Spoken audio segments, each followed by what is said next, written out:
Hi, this is Ridea Keeping It Real, and it's another Sabbath, and we're reading through the Good News Bible, and I finished Daniel, and so there's some chapters here that I did not read uh, on YouTube, so you might have to read them yourselves. I think I had stopped off at like chapter 8. So chapter 8, Daniel's vision of the ram and the goat. The angel explains it to Daniel. Daniel prays for his people. 70 weeks is there. Daniel's vision of the Tigris River. The kingdom of Egypt and Syria. Evil kings of Syria. And then the time of the end. So, important information. And one thing that I noted here is that how Daniel kept saying the supreme God, the eternal God. Some things like that I thought were interesting. Lord my God. So Daniel was very interesting book. Now we're on the book of Hosea. And let's see, Hosea has 14 chapters. So not too bad. We're going to try to get through at least chapter 1, probably maybe even to chapter 3. We'll see. So the book of Hosea, I usually will start out with the Bible handbook, Haley's Bible handbook, just to kind of get a lay of the land. What are we talking about? What's this about? Before I just start reading what it's about, just kind of getting a synopsis of what is this about? What am I going to be reading about? Okay, here we go. So get settled in. And like I said, half the time, it doesn't even matter if anybody ever hears this. But you just never know when someone needs to hear it. And, you know, I just decided, why read it by myself? I'm just reading it here by myself, but just never know. Just helps me to make sure I do it, get it done, because my goal is to get through this Bible this year. So the book of Hosea, apostate Israel to be cast off, other nations to be called in. Wow. So Israel is going to be cast off and other nations are going to be called in. So Hosea was a prophet of the northern kingdom. He speaks of its king as our king in 7:5. His message was to the northern kingdom with occasional reference to Judah. So Hosea's date at about the last 40 years of the northern kingdom, he began his ministry when Israel under Jeroboam II was at its zenith of its power.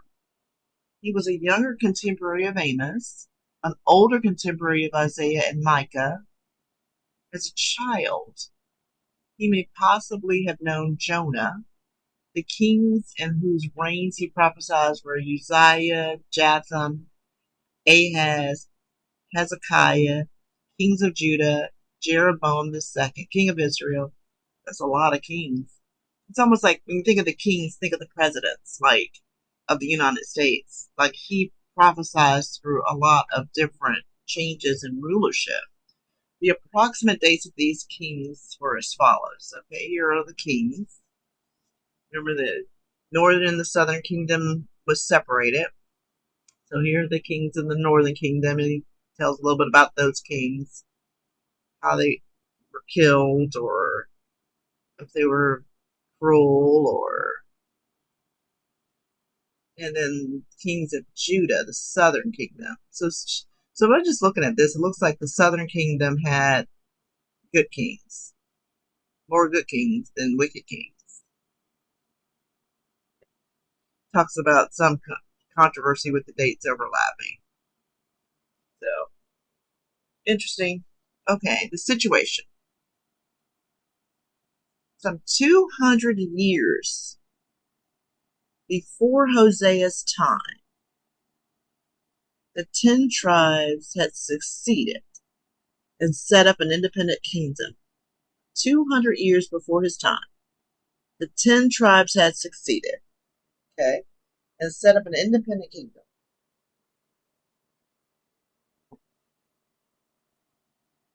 Okay.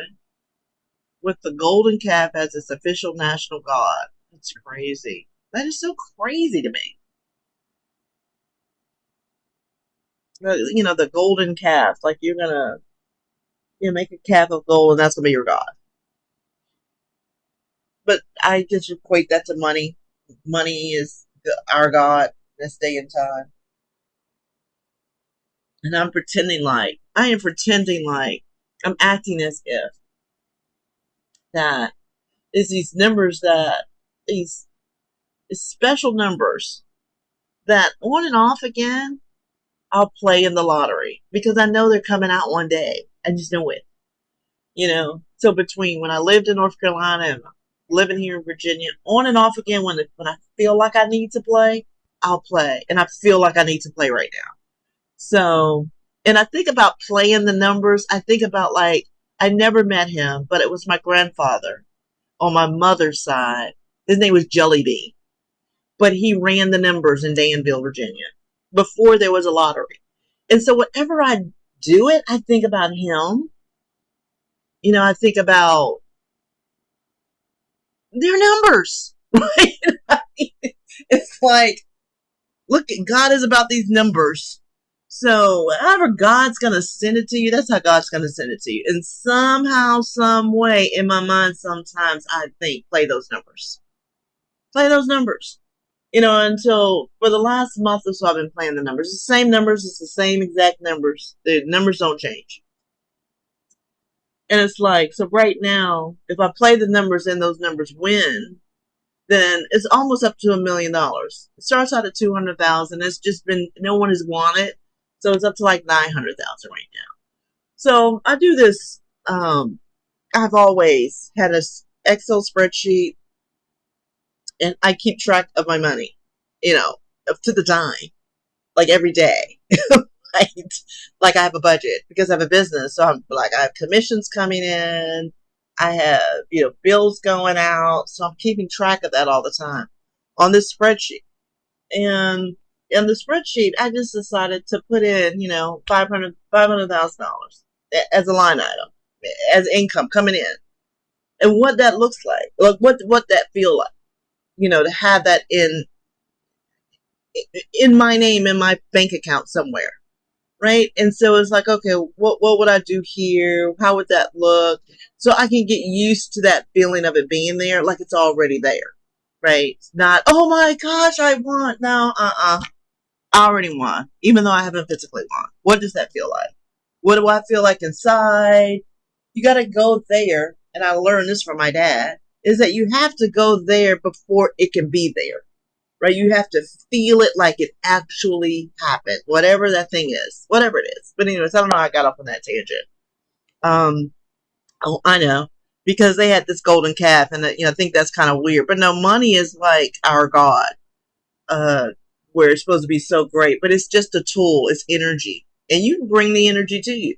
You can use the energy. It's just energy. It's you don't worship it. It's just energy. It's just energy. It's a tool. So the golden calf was their national god. Wow. Kind of like the United States makes Jesus our national god.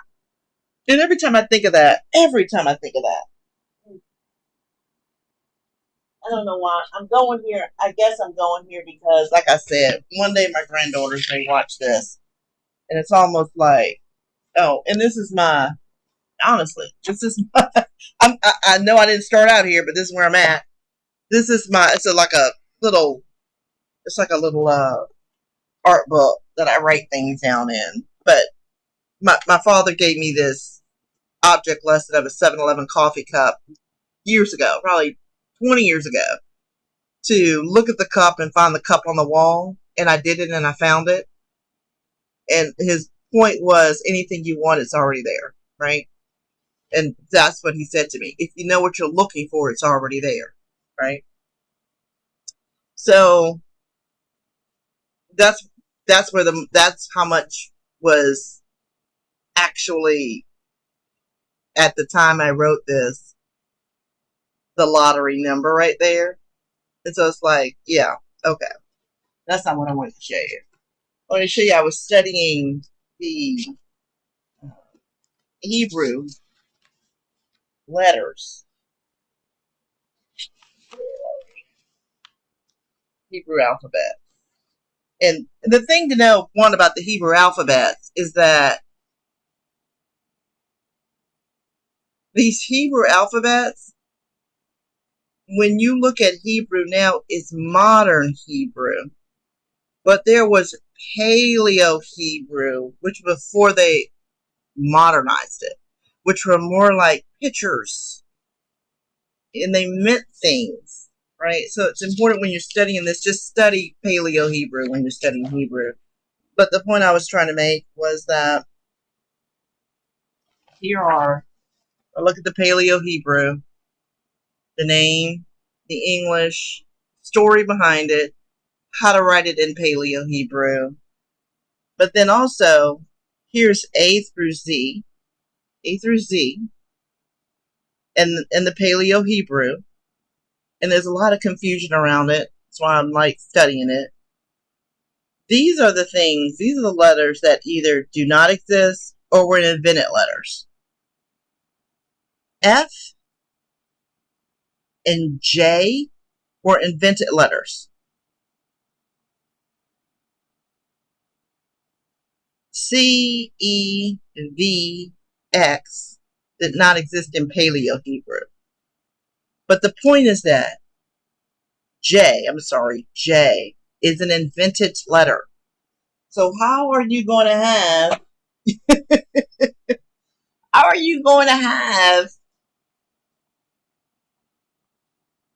your God, your national God, meaning Jesus with a J, from the Bible that didn't even exist in Paleo Hebrew, in Hebrew? Yeah, doesn't work out at all.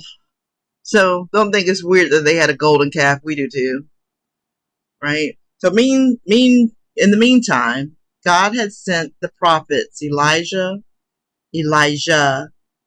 Jonah, Amos, and now Hosea. Okay, so God sent all these prophets when these 10 tribes seceded. Okay, chapters 1 through 3. Hosea's wife and children. Hosea was commanded of God to take a wife of whoredom. What? Israel. Okay. So Israel is like the whore. Okay. Hosea was commanded of God to take a wife of whoredom, Israel, as God's bride, had forsaken God, giving herself to the worship of other gods, as a married woman yielding herself to another man. That's whoredom.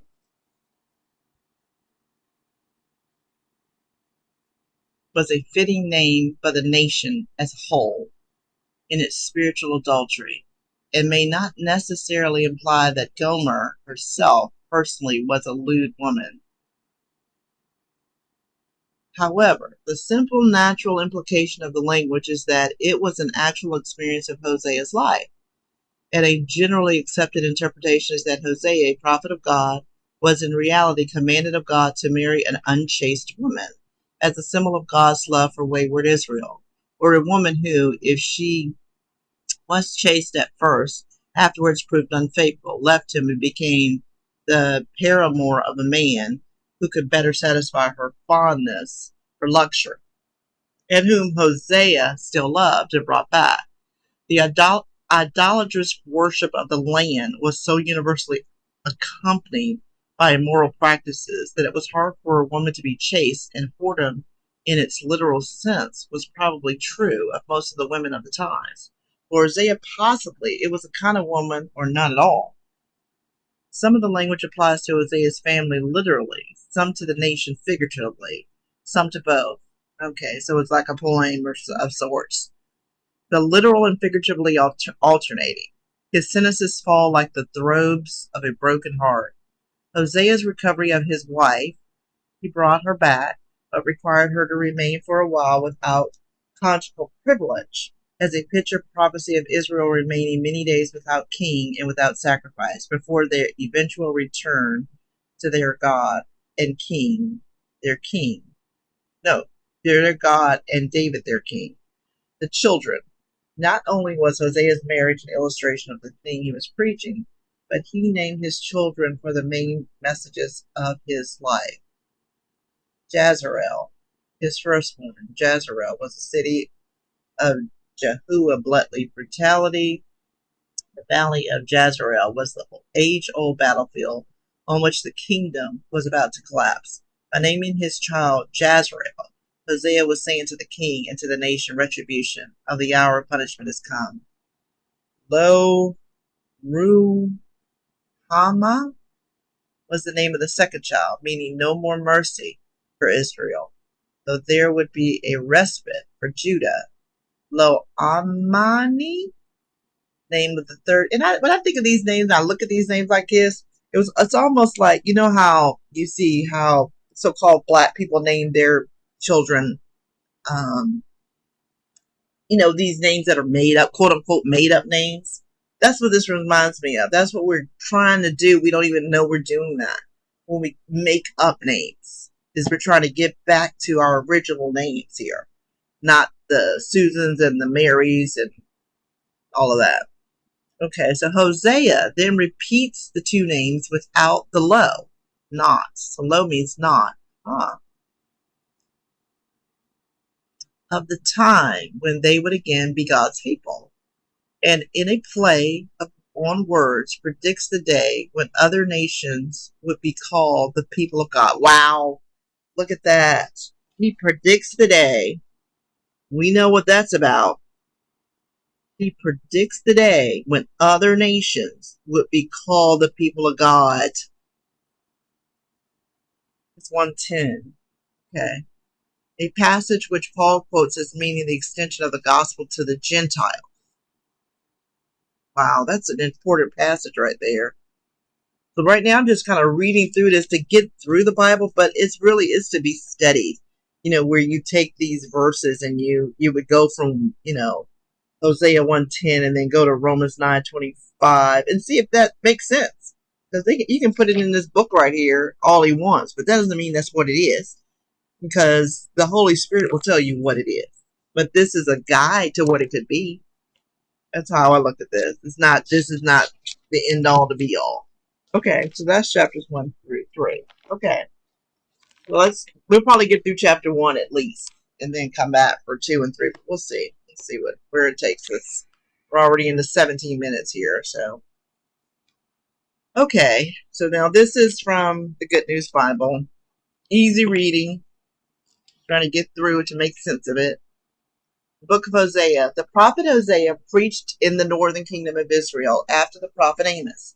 During the troubled times before the fall of Samaria in 721 BC, he was especially concerned about the idolatry of the people and their faithfulness towards God. Hosea boldly pictured the faithfulness in terms of his own disastrous marriage to an unfaithful woman.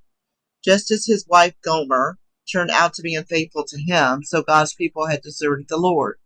For this judgment would fall on Israel.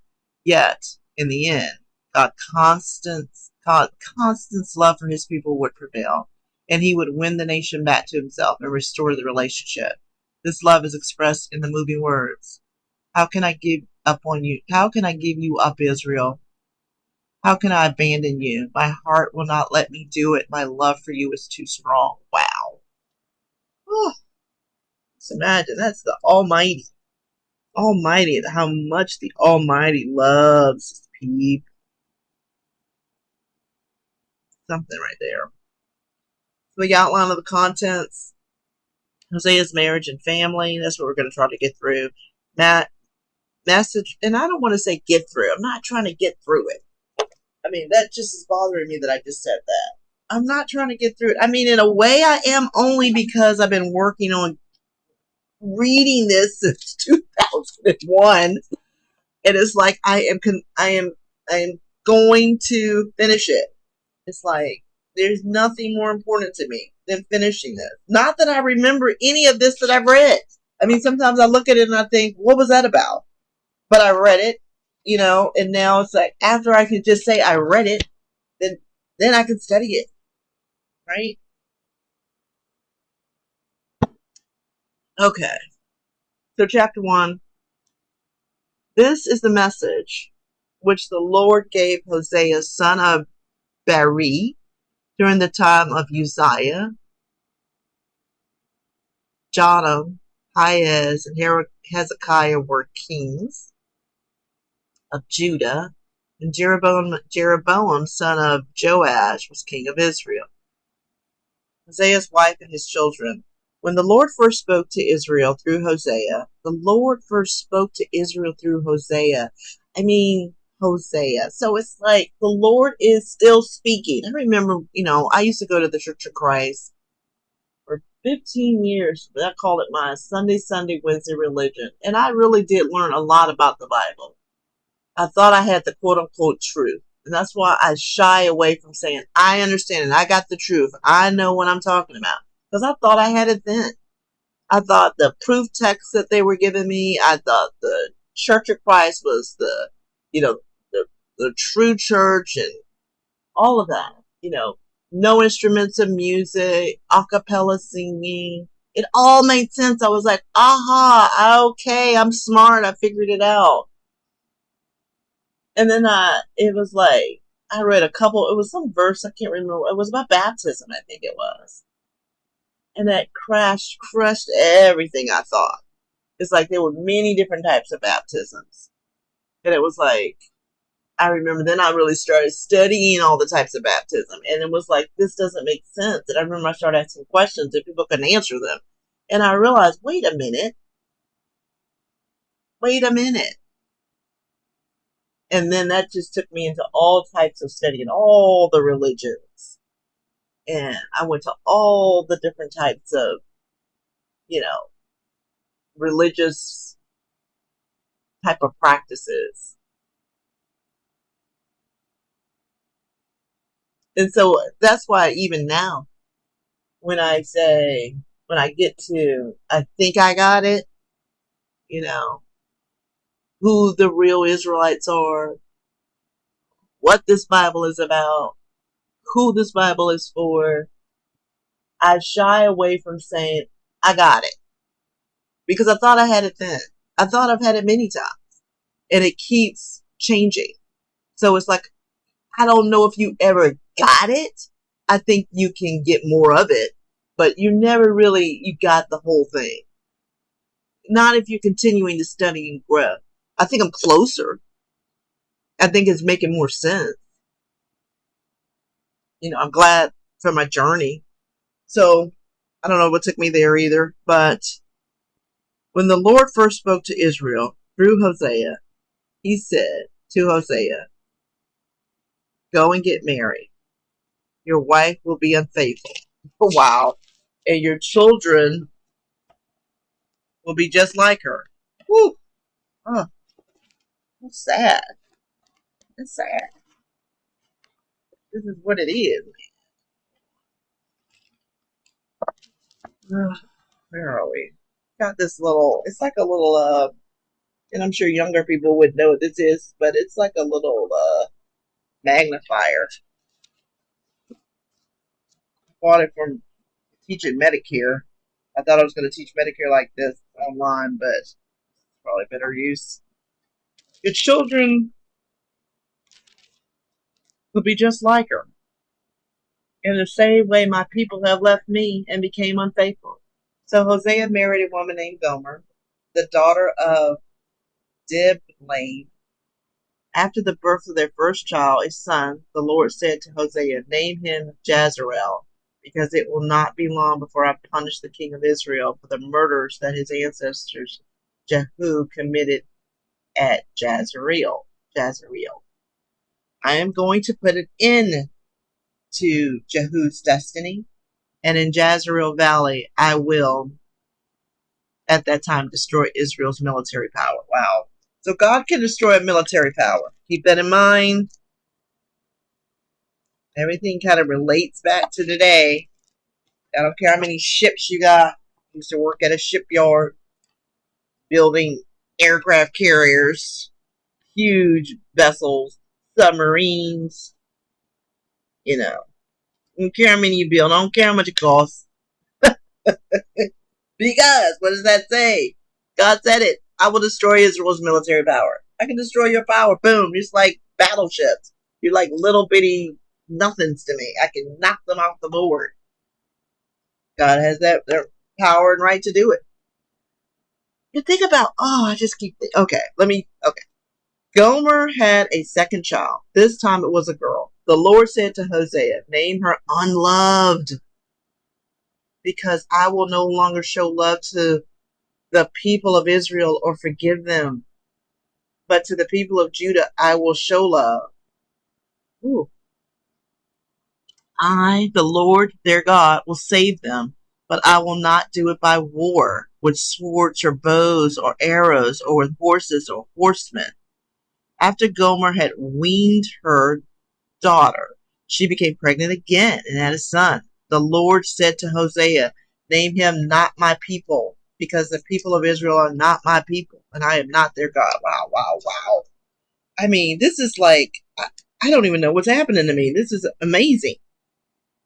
Unloved, not my people.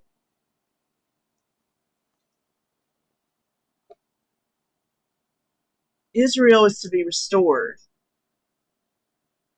The people of Israel will become like the sand of the sea, no more than can be counted or measured. That's somewhere else. Now God says to them, you are not my people, but the day is coming when he will say to them, you are the children of the living God. The people of Judah and the people of Israel will be reunited. They will choose for themselves a single leader, and once again they will grow and prosper in their land. Yes, the day of Jezreel will be great. I think that's our day, people, right now. Chapter 2. So call your fellow Israelites, God's people, and loved by the Lord. Ooh. Oh, I mean, I don't even know if I've ever read this before. God's people and loved by the Lord. What does this say in the King James? Hosea chapter 2.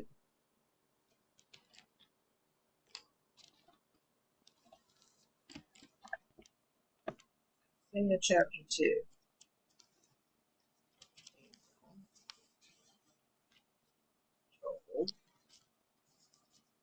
There you go. No, I've never read this before.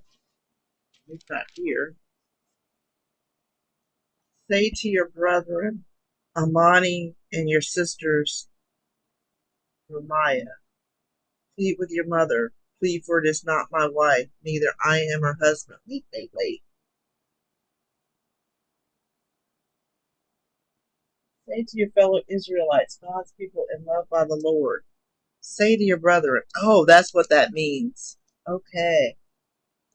Now, see, it makes a big difference when you're reading it like this and not like where you really got to do a lot of decoding.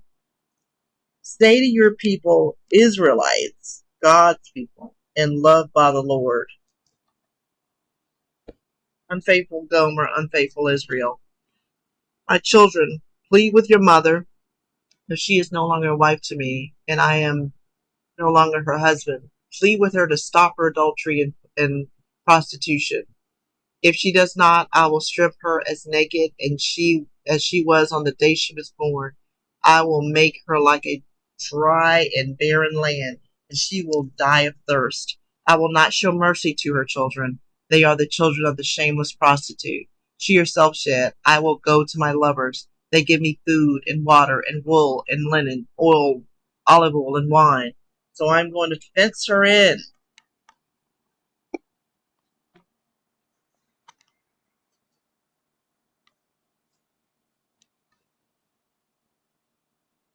So I'm going to fence her in with thorn bushes and build a wall to block her way. She will run after her lovers, but will not catch them. She will look for them, but will not find them. Then she will say, I am going back to my first husband. I was better off then than I am now. She will never acknowledge that I am the one who gave her the grain, the wine, the olive oil, and all the silver and the gold, and that she used in the worship of Baal. So at harvest time, I will take back my gifts of grain and wine, and will take away the wool and the linen I gave her for clothing. I will strip her naked in the front of her lovers, and no one will be able to save her from my power. I will put it into all of her festivities, her annual and monthly festivals, and her Sabbath celebrations, and her religious meetings.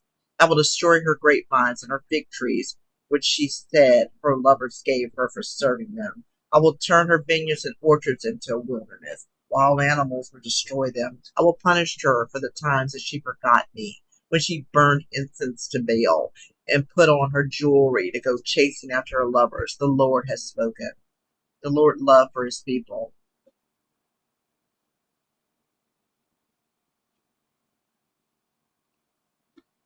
So I am going to take her into the desert again. There I will win her back with words of love. I will give back to her the vineyards that she had and make troubled valley a door of hope.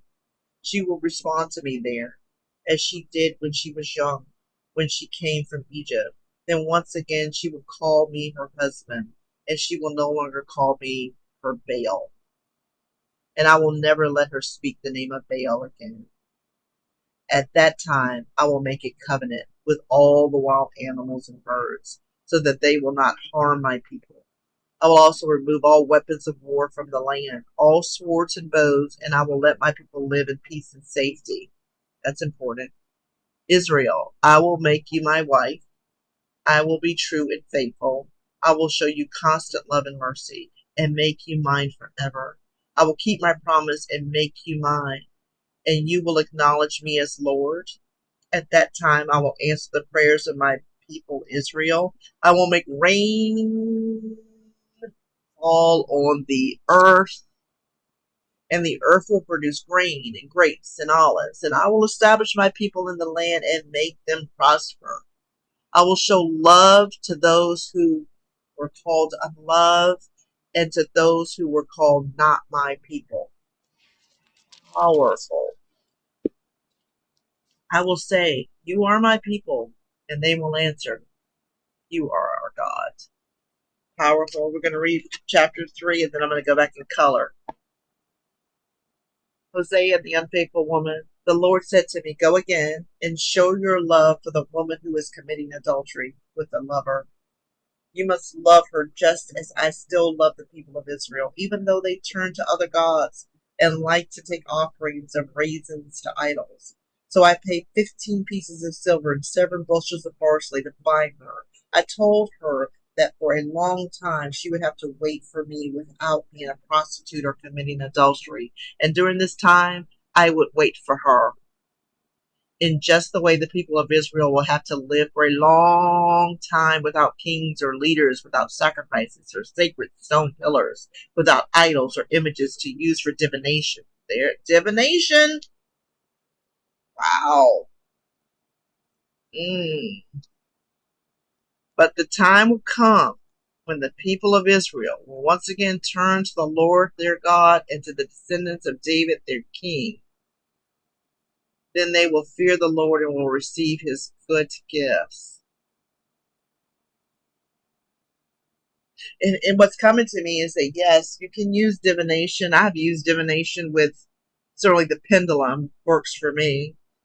Uh, but there's going to come a time where you don't need to use divination, because you're going to be right there. God's going to be right there. Like, like downloads. I don't know why that's coming to me. I don't know what that means.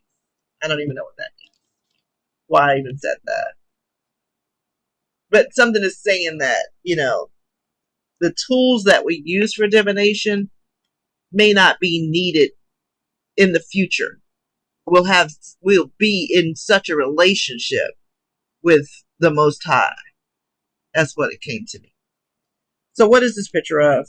Let my people live in peace. 2:18.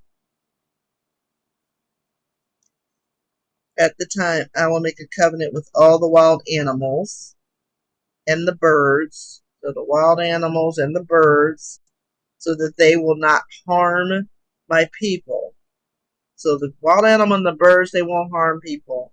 I'll also remove all weapons of war. All these weapons of war will be removed. That's their weapons then, but all of our weapons will be removed. Swords and bows, and we'll let my people live in peace. So that's the wild animals too. People will live in peace around all this stuff because it won't harm them anymore. That's something to think about, right? That's something to think about. Live in peace, harmony with the wild animals and the birds. Okay, that was interesting. That was interesting. It's almost like talking to us today. What I feel like, even this picture right here is coming a time where we're going to live in peace. And they say something's going on with not the wild animals, like the cats and the birds, and something is changing or happening. I don't think I don't have a black.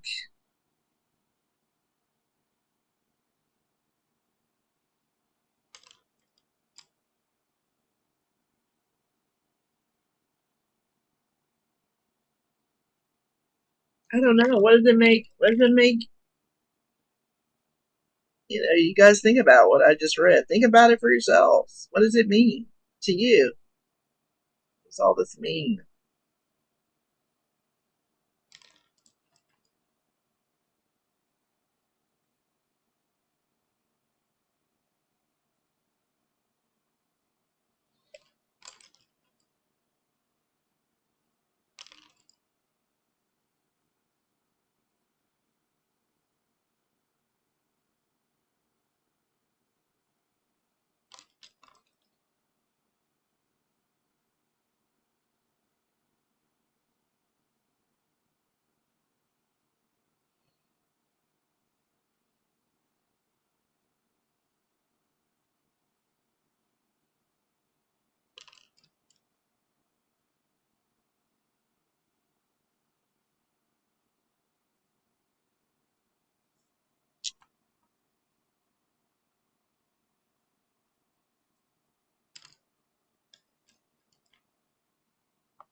And just imagine this world right here where you're living in peace with the animals, with the wild animals.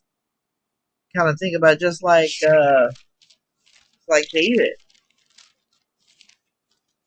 Remember David in the lion's den, where God shut the mouths of the lions. I mean, God is powerful. Do anything. I think we're getting ready to see things, and I pray to God I'm alive to see it, like amongst the living, to see things that we're reading about here. I'm just hoping and praying that I live long enough to see it.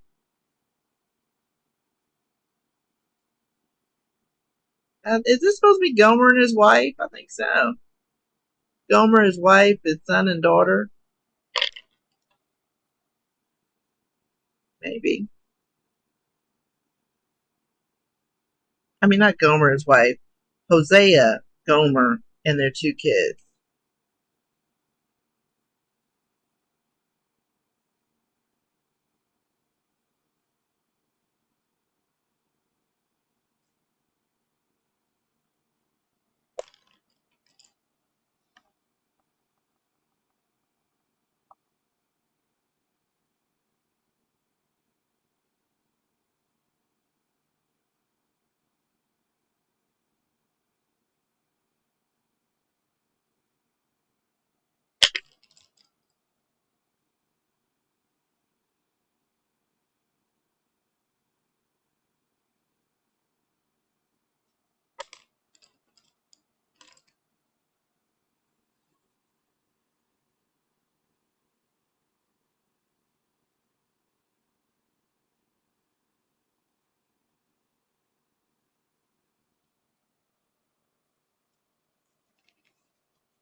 So here's, let my people live in peace.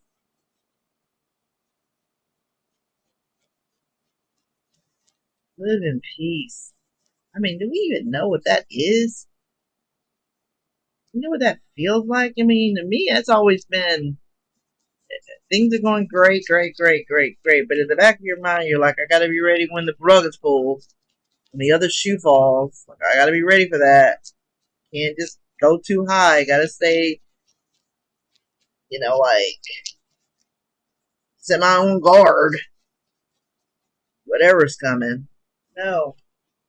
Saying, let my people live in peace. I'm going to read this again because it was powerful to me. Israel, I will make you my wife. I will be true and faithful. I will show you constant love and mercy and make you mine forever. I will keep my promise and make you mine, and you will acknowledge me as Lord. At that time, I will answer my prayers of my people, Israel. So I will keep my promise and make you mine, and you will acknowledge me as Lord. So that's important that we acknowledge the Most High, the all-knowing, powerful, let's say supreme God, eternal God, right? And when we do that, I will answer the prayers. The Most High will answer our prayers, and will make the rain fall on the earth. But when the rain falls, not as the rains are falling now and flooding out the land or cleansing the land, that's important to do. But when this rain falls during this peaceful time, that it's going to produce grain and grapes and olives. It's all going to come back, all of this bounty. I will establish my people in the land, establish us back in the land, make us prosper. We're not waiting for the rug to be pulled. I will show love to those who were called unloved. Unloved, unwanted, ugly. I tweeted about that. Like, there are certain people who have been told that they're cute. And, I'm looking at their pictures and they ain't cute. But they've been told they're cute because they look this certain way. Yeah, okay. And then there's certain people who are told they're ugly because their noses are big or their lips are big or their skin is dark. Unloved, ugly. I will show love to those who were called unloved. And to those who were called not my people. Where certain people were his people, live in a certain land, or look a certain way. And then there's other people who are not my people, cursed people. Not my people, what does he say? This is powerful stuff. I will say, you are my people. Like, I'm going to shout it from the rooftops and everybody else is going to know it and they're going to bow to say it. These are my people. And they will answer. We, that's us, will say, you are our God. We've got to get there. Whatever it takes to get there, whether that is sitting here on a so-called Saturday, coloring and reading, then do what you have to do. But this is right at keeping it well, and until next time. Peace out.